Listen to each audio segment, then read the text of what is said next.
আসসালামু আলাইকুম, স্বাগত জানাচ্ছি। আমি এখন আছি নাটোরে, একটি সাইট ভিজিটের জন্য আসছি। আমি দাঁড়ায় আছি এখন তিনতলা ছাদে। তিনতলা ছাদ হয়ে গেছে, প্লাস দুতলা পর্যন্ত ব্রিকওয়ালের কাজও হয়ে গেছে। এখন মালিক বুঝতেছে তার কাজকর্ম ঠিক মতো চলতেছে না, বিধায় আমাদের নিয়ে আসা। মালিকটা তো খুবই সহজ সরল একজন মালিক। হ্যাঁ, ওই কন্ট্রাক্টরে টোটালি কাজ বুঝাই দিছিল যে ভাই সুন্দরভাবে কাজটা করে দেন, টাকা পয়সার কোনো সমস্যা হবে না, এই সেই। তো আপনাকে এখন দেখাবো এই কন্ট্রাক্টরের কাজকর্মের কী অবস্থা, মানে সুযোগ পাইলে কেমন হয়। দেখেন এই যে কলামের রডগুলো, এখানে 1 2 3 4 5 6 7 8 সিঁড়ি 4টা সহ 12টা কলামের রড। প্রত্যেকটা রডের অবস্থা দেখেন কি অবস্থা। যেখানে আমার 2.5 ফিট, প্রায় L/4, মানে 2.5 ফিটে কোনো ল্যাপিং হবে না, সেখানে রডগুলোর কি অবস্থা। 8টা কলামের সেম অবস্থা। হ্যাঁ, দ্বিতীয় সমস্যা দেখেন, কন্ট্রাক্টর তার ইচ্ছে মতো ছাদ ঢালাই দিয়েছে, একদম ইচ্ছে মতো, কোনো লেভেল নেই, কিছু নেই। এখানে পানি আমার ভরা, আবার এখানে দেখেন শুকনা। তো আমরা জিজ্ঞেস করছিলাম এরকম হওয়ার কারণ কি, লেভেল নেন নাই।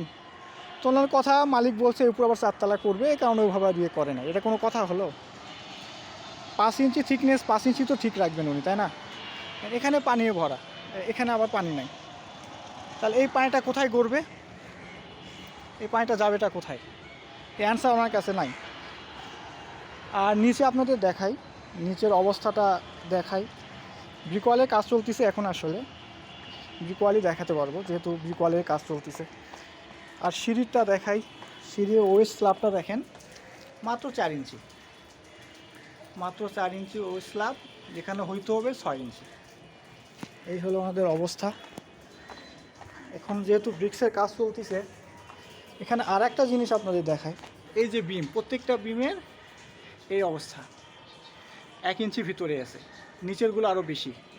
এর যুক্তিটা হচ্ছে যে পাইপ, যে পিভিসি ইলেকট্রিক যে পাইপ আসবে, ইলেকট্রিশিয়ান বলছে পাইপটা ডাইরেক্ট নামাবে, ওখানে কাটা পড়বে না। এখন কথা হচ্ছে পাইপ আমার বেশি জরুরি না আমার বিম বেশি জরুরি? তো এই হচ্ছে এখানকার অবস্থা।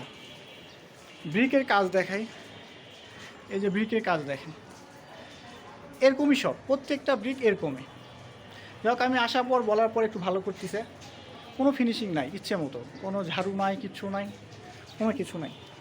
এই কলাম বরাবর যে উঠাইছে, এই কলামে সে কোনো চিপিং করে নাই, এই যে তার প্রমাণ দেখেন, কোনো চিপিং নাই, ইচ্ছে মতো। তাহলে কি ছেড়ে দিবে না কিছুদিন পর? দেখেন কোনো চিপিং নাই, এগুলো অ্যান্সার আমার কাছে নাই।